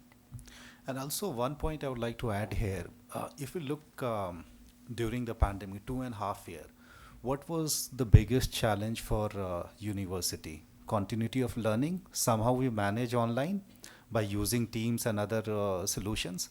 Then continuity of examination conduction. Then evaluation. Examination on evaluation. Most of us actually failed or struggle. So what really needed, that we need an integrated platform that can at least enable us 50 to 60% to do what we were able to do in pre-pandemic era. Therefore, the role of technology, as Ms. Suchitra is saying, becomes really important as an enabler. Sir, you were saying something you'd like to add. Couple of specifics and one larger point.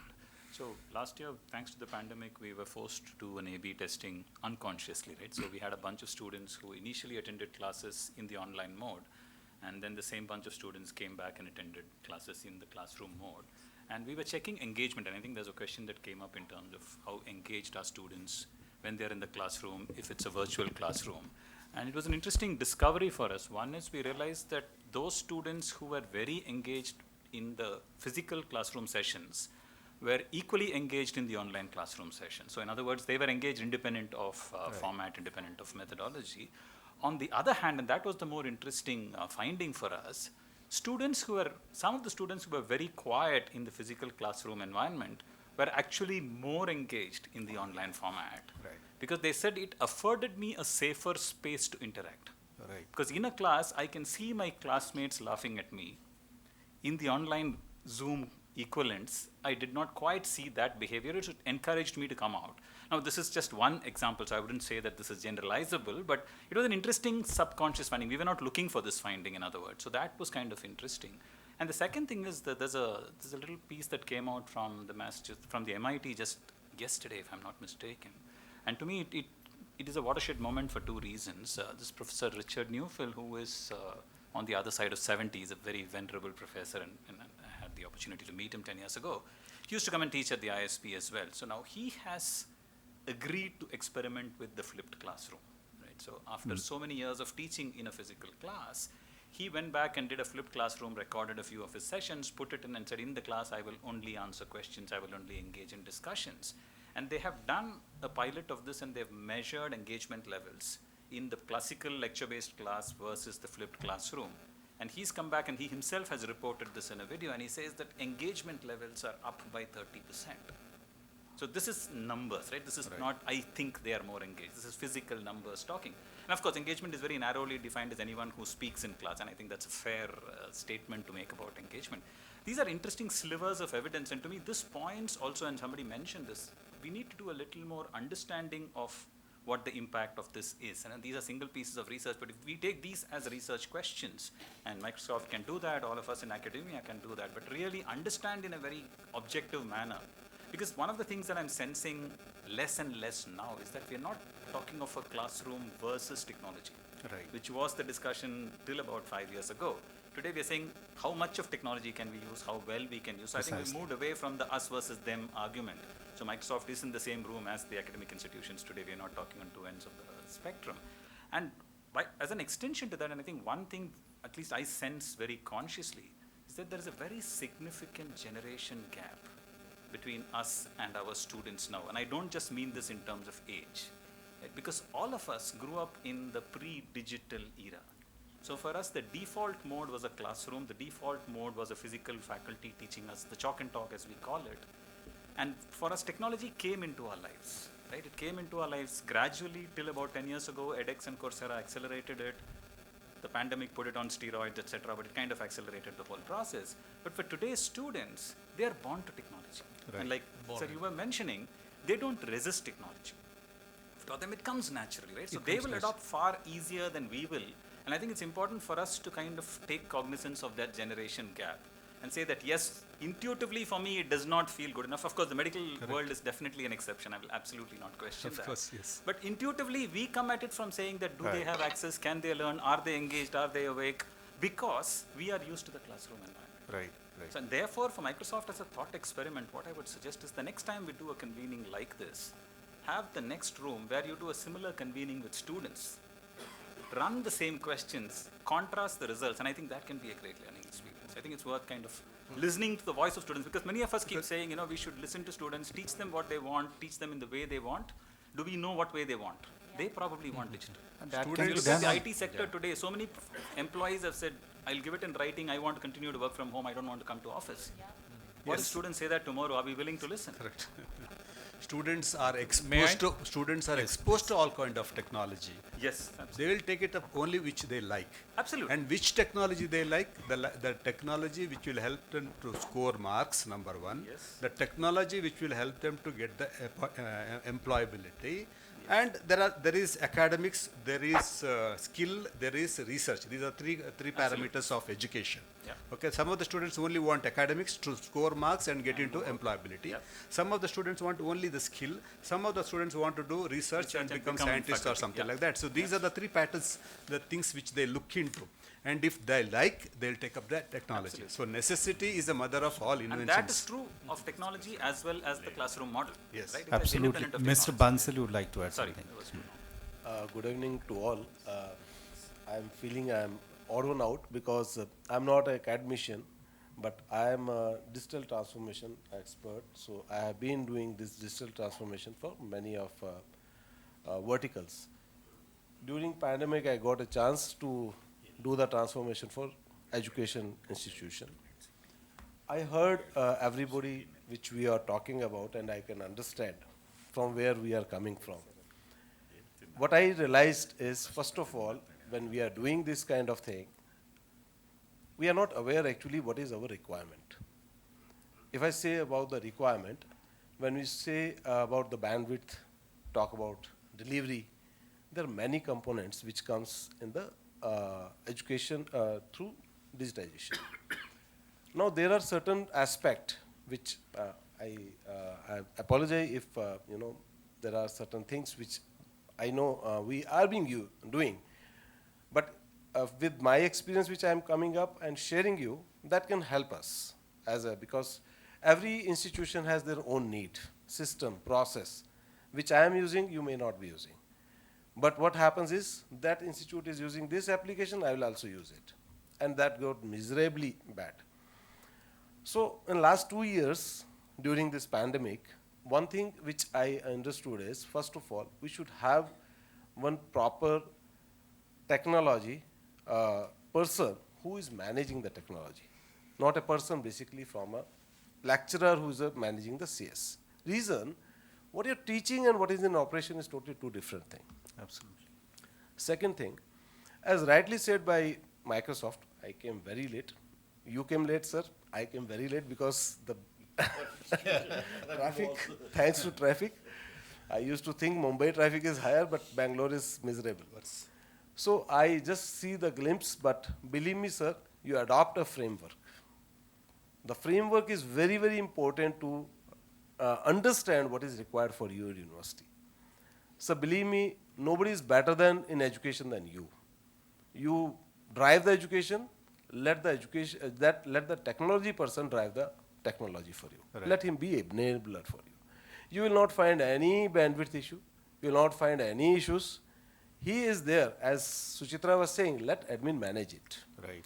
So if you see on some of the document, because again I am not a educationist, but I get those documents which come from UGC and AICTE. Now they are also proposing you should have a CIO or CISO in your institution. We should have CTO now.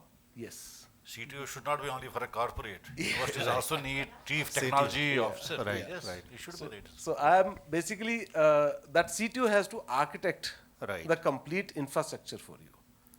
As I am doing for my university, what is required from technology point of view, from the application point of view, from the connective point of view, from the infrastructure point of view, which believe me, as educationists, you can basically give education is, because the best thing you can do is train the student. Right. If I'm Dr. not wrong. Krishnan. Sir, my last word. Sir, whatever you say, that students are adaptable to change. Absolutely. They are ready. But my concern is, one small example, just today morning I had been to one bank, central bank. I could not get the internet inside the bank. When I have to come outside and do. That is what he's The saying. Once you have the downloading, CTU yeah. and a CIO in place, all these things will get minimized. When I started during the COVID pandemic, My university is the first university to start our own online video platform.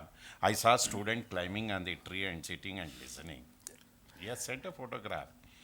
And I have listened from the students, I have taken information from the students. Students are interested to learn, use the technology. They know how to use the technology.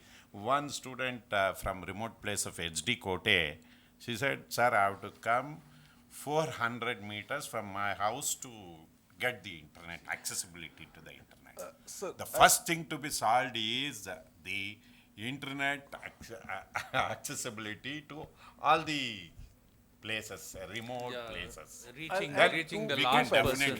Yeah. I'll come to you. Definitely. Chance to Dr. Students. Dr. Krishnan and Dr. Sanjeev, both of you.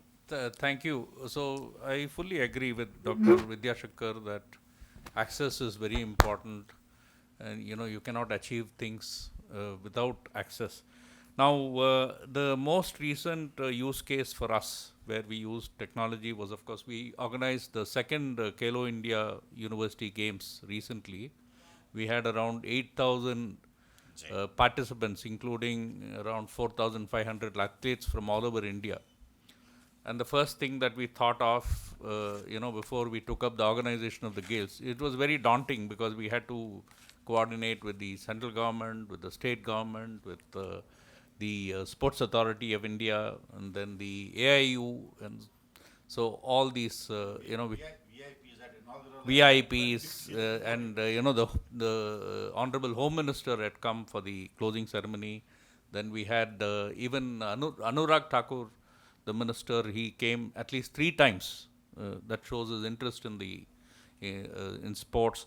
So the first thing that we intuitively thought of was an app, because the athlete needs to know where he's going to stay and how he is going to travel, and then who won what, and whom is he going to play against next, and so on. So technology is very much part of the thing. And today, when we were organizing the swimming competition, so we had some of the Olympic swimmers also coming there, and then we had the first. So they set up today you have each lane has an electronic timer, and then it gives you instantly, as soon as he touches the as soon as he reaches the end of the lane, immediately within seconds, the timings flash on the screen.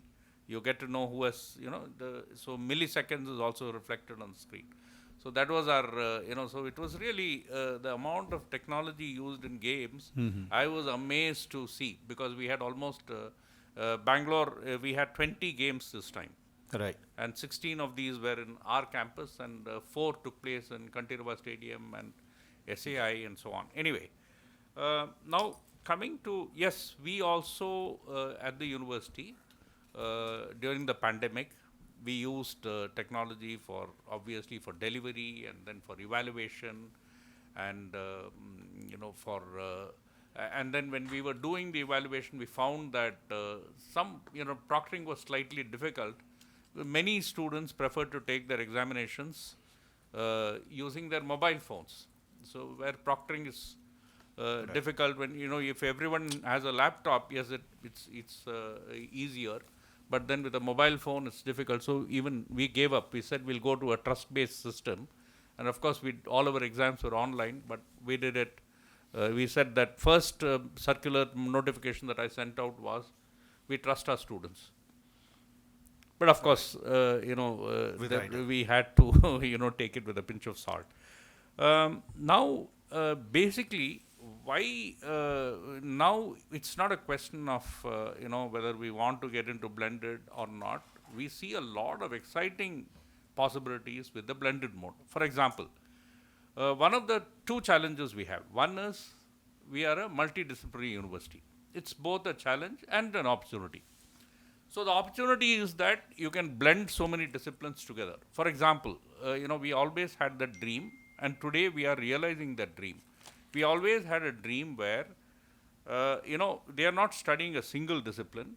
Let us say on a given day in the university, all the students of the university, each one is taking, if he's studying something outside his discipline. Right. So somebody is doing painting, somebody else is doing, dramatics, somebody else is doing poetry, an engineer is doing management, or Right. an engineer is doing Indian knowledge systems and so on.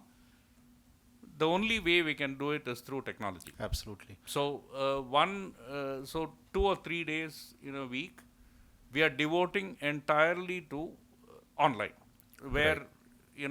we are from our different campuses, we are beaming programs, Right. and then so we have students engaged, students, teachers, everyone is engaged in something that is not his Right. daily Right. cup of tea. Right. So that's Right. the opportunity. Then there are so many other.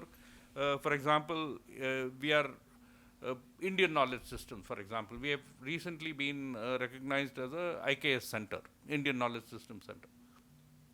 So now, if you want to, we have introduced a minor in IKS now. Right. So which means that he can take 4 courses, 4 semesters. He does 4 courses in Indian knowledge systems. And the response from the different faculty is overwhelming. On the kind of courses that we can offer. So I think huge opportunities, Right. especially with NEP coming in. So I'm surprised that we didn't mention NEP during our conversation, but the national education policy, we don't regard it as a kind of a burden or something that is thrust on us. We are welcoming it with open arms, because this Right. is something that we were dreaming about all these years, that Right. we have an open system where there is a lot of interdisciplinarity, there is multidisciplinarity, there is transdisciplinarity. And But sir, technology is an if you look enabler. at the NAP, the next generation technology is a very integral part of NAP, and that's what Absolutely. actually the cloud data security comes into Absolutely. the picture. Absolutely. So, Dr. Sanjeev, would you like to add your views on that? We are in the last leg of the discussion. We have only 5 minutes.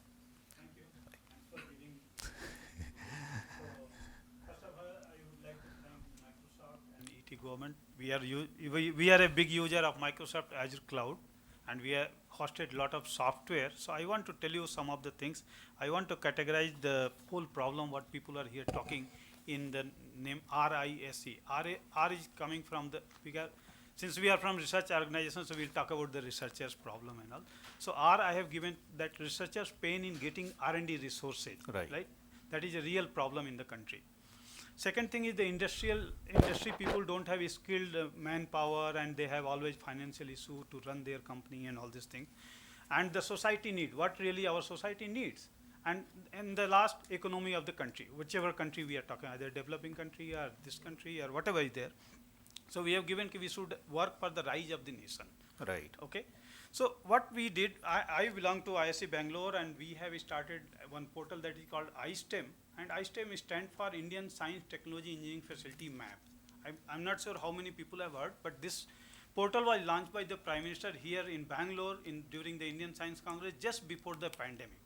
We started working in 2017, and we came in 2020 after the launch. Just pandemic came. January we got it launched, and pandemic came. We started seeing the pain of the researchers really. And we found people who are unable to go to the lab, how they can do the research, if they can get some access, because they are not even allowed to come from home out, right? People are locked down for 2 months. And researchers always get the pain when we don't go to research lab. We have gone up to the 2 o'clock in the lab. In IIT Delhi, we were working up to 3 o'clock in the night. Like that we have worked. So we know the pain. And when I was even research representative, so I was seeing how many people are coming to me, what kind of problem they are facing in research. So we came up with the idea using the Azure Cloud. Why not we should keep the software, theoretical modeling software, like I know many people will be knowing COMSOL, Multiphysics, MATLAB, MathWorks software. Now we are just going to launch next week LabVIEW software and AutoCAD kind of things. So we use the technology really to enable those researchers or any student from unprivileged, privileged institution anywhere, sitting in home, if he can do some kind of research, what he want to do in lab, through the theoretical modeling software, it will be really a great system. And we first time in the country adopted using the Azure Cloud, so that the people sitting even in their bedroom can do the modeling. Earlier, even the license companies, like software company, council, if you'll ask, they will say only you can do this thing in your lab, or you can put in only in the desktop. Now we have made enable in such a way the researcher from anywhere in the country can do. And Professor S. Vidyasankar was talking about the cost and all. What we have given through this cloud, we have taken only 30 or 60 license, but we are serving more than 600 researchers through this one at no cost. So any academic researcher can just go to the portal, get access, and do the research. And similarly, we have done for MATLAB, we are going to do for the LabVIEW, right? So a lot of things we have done. Apart from that, what we have done, people are talking about the data analytics and other thing, hybrid learning. What we have done through this software, if you want to do something, search in anywhere in the country, what kind of system you are, what kind of machine is there, whether it is up or down, or whether status is, whatever status is there, what is the rate of using this one. So we have linked the research, whatever research facility across the country through this map, so that people will sitting in the Bangalore, I can see the what is going in Calcutta and what kind of system is there, whether that system is on or off. And apart from that, Indian institution means whatever host institutions are there, they are getting facilitated, like they can have the live inventory of their own, this one, they can see how many people are today in my lab, how many instruments are up or down, otherwise people don't know. Unless my subordinate will not tell, this instrument is down, I cannot do it. Right. So using the technology, what madam mentioned, technology should be considered as an enabler. This is going lot of things, and another statement she made, India is really having good knowledge in technology. Last week I was in USA, in University of Wisconsin. I was giving a talk on iSTEM, where people were, this called conference UGIM, University, Government and Industry Meet. Every 2 years it happened, it started in 1975. So where people talk about the lab infrastructure issues, maintenance issues, we don't talk about the technology, but we talk about the management, technological management. So people are talking about the small lab. Then I came to the dais and I told you people are talking about the small lab, but we are talking about here to manage the whole country labs. And that is the iSTEM. And I'm telling you, this idea was really unique. We have filed the patent in various countries, including the US, so that in the future, like Microsoft is giving software to Indian or any other country, iSTEM can go and work like that.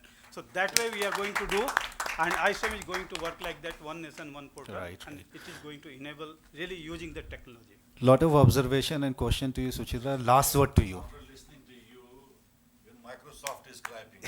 Yeah. That shows that there is going to be a great competition. So we have dream, we should give, and last week I went to Ministry of External Affairs to just check what kind of agreement we have if you want to extend this software. They told science has no border, you go and talk. And 3rd June, I just talked to Ministry, and 5th June, I give a talk on this, and open this. Suchitra, last word to you. We are completely. So I'll thank you so much for sharing some great inputs. I think some excellent thoughts, experiences have been tabled here. And I'm going back enriched with a lot of ideas and thoughts that I can take back to my team as well, right? We continue to partner with you. Our solutions come from ideas that we discuss in rooms like this and in customer challenges that we face on the ground, right? And we solve in the process. I clapped because Microsoft actually partners with a whole lot of Indian organizations, and actually we actually have an ecosystem where we help ISVs and SIs develop technology by enabling through Microsoft on a Microsoft foundation. So we actually have this ecosystem which runs regionally, sir. Each country actually develops an ecosystem of partners. Microsoft is a platform company. What that means is we seldom take solutions that can be consumed right away. While Simran did share, there are a lot of Microsoft Teams-based insights and offerings are LMSs that can be consumed directly. But we also encourage a partner ecosystem to develop solutions on top of technology that we offer through our platforms, right? And hence, his victory is actually a great story for us to propagate and take forward. Our tagline is actually trademarked by the Indian Patent Office, and that is linking researcher and resources. Wonderful, right. Wonderful. That is the tagline, it is already trademarked by So them. thank you so much for sharing, because we have so many such success stories in various fields that we partner with. Closing thoughts. Thank you, Mohammed, for partnering with us to organize a fabulous discussion of this sort. I think closing thoughts would really be around 2 points that I really wanted to share, right? So we should really look at solving stakeholder problems. See, education as an industry is large and growing, with 3 big stakeholders, and every stakeholder will have challenges, and they are not necessarily generic. Student challenges exist. Students could actually embrace technology far more easily than probably today our faculty is able to. So while for the faculty, the challenge is about comfort with technology and making it easy for them to focus on domain knowledge, for the student, it could probably be equity of access. It could be more about giving them tools that will help them excel. Right? We spoke about digital assessments, but really did not talk about how we could solve some problems. While I cannot enumerate everything, I can tell you this, that there are tried and tested solutions in the digital assessment space. In fact, just as recently as last week, I took a certification course. Being a Microsoft employee, I need to do that very, very often, right? And the kind of environment that I had to create in my workroom, and the way it was proctored was far more foolproof than in any physical invigilation system. Right? So there are solutions out there. Last thing that we didn't fully address was cost, right? And we kind of let that slip underway. Thank you so much for addressing that in your own way. But I will tell you this, that I think one thing that we're all getting to is we will need to budget for technology. It came to us very suddenly 2 years back, and we were caught unawares. That's why we are still discussing cost. Just like everywhere else, technology has to keep up with being cost effective. We have no choice but to do that. If there is adoption at scale, there will be innovative, scalable, affordable solutions, and it's happening as we speak. We're coming up with programs, innovations, and offers that will help you adopt technology easier, whether it's cloud infrastructure or whether it's software applications, right? So I don't think we should bother about that, but we should do this. We should budget for technology. Right, absolutely. Right? So thank you on that One thing note. I Thank would you like so to much. add, I'm sorry. You all have to go for dinner. Yeah. I would like to say what Suchitra told is very important, and the students definitely want technology, there is no doubt about it, but one of the most important hurdles may be from the faculty members, because they want to hold the students too close to them, not within the concrete halls. I feel if you tackle the students directly, you will have a great success, because hurdle is from the... Something called Microsoft Innovative Educator Program. Yes. I'll take it with you offline, sir. Yes. So I wanted to add one yes. point, so which is very important, as Suchitra rightly said. There are many applications, there are many solutions, but where we get stuck in, as I rightly said in the past as well, the solution needs to be evaluated as per the requirement of the institution. Correct. And that is required by a person who is basically coming from that background. So that will help you, that will save your money as well. As she rightly said, cost optimization. Right. I can assure you, sir, at many places, the cost optimization, you are not aware the bandwidth you are purchasing. You are thinking more bandwidth is required. But fact is that bandwidth is not managed properly. Right. Your 40% of the cost of bandwidth can be saved only by managing. Correct. So if you have the right set of people in the place, the architect who can design the complete architecture for you, you will see the cost which he is saying, the budget, he will bring out his cost from that budget itself. Absolutely, Mr. Malik. I support what he says. Go ahead. I just what Saraj mentioned about the optimization of the cost. I just want to give one example, what we have even given in the booklet also. Prime Minister Modi talked about the redundancy and maintenance of the scientific infrastructure and duplication of the resources. You know, we have some kind of, I will say ego even, I use the word ego in our academic fraternity. If you have transmission electron microscopy, I should also have. Even it will be in the physics department, but other ones should be in the chemistry department. We just calculated some kind of cost, and we found that if really we can just choose to save the 5 transmission electron microscopy to purchase from the abroad, we can save the basic cost of one transmission TM is the 8 crore, basic cost, right? It goes to 30 crore also, if you go with the accessories and all this thing. And people go with the Titan, if you take that, it comes with the 30 crore. Just you save the 5 TM purchase in the country. And I want to tell you, okay, really thanks to the government of India in the last January 2021, Finance Ministry has really given one mandate. Before purchasing any instrument, you have to check in iSTEM or anything, it is available in nearby region or not, then only you can go and purchase. And GT even has come with more stronger way. Pooling resources is very much. Yeah, so resources. So I want to tell you that cost 40 crore can be given to 200 researchers in terms of 20 lakhs each, which we get in young scientist fellowship and something like that. So it means if we are just purchasing 5 TM, we are killing the 200 people research actually. So Right. the optimization of the cost and resources is really important, and that can be done only through the technology. If we can make something available in the database, and I can find from sitting there, okay, some machine is available to you, I can come and do at this time, at that time. Right, So this is the real digitalization and make in India concept, okay? Yeah, Absolutely. So that one only with the cost, there is no other solution. For Some of the discussion we can take maybe during our dinner, and we have completely exhausted our time. On behalf of Microsoft India and ET government, thank you so much for being such a wonderful panelist and taking our time and joining us today. Thank you so much.